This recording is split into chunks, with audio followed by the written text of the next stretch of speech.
Welcome to our guide on how to unfriend someone on Snapchat. Let's go through the steps to remove a friend from your Snapchat contacts list. To begin, open the Snapchat app on your Android device. Swipe right to navigate to the chat screen where your conversations with friends are displayed. Next, locate the friend's name that you wish to unfriend. Press and hold on their name to bring up additional options.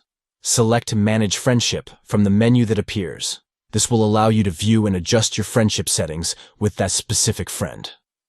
Finally, choose Remove Friend to unfriend the selected contact.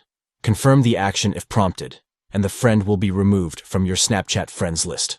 By following these steps, you can easily unfriend someone on Snapchat and manage your connections within the app.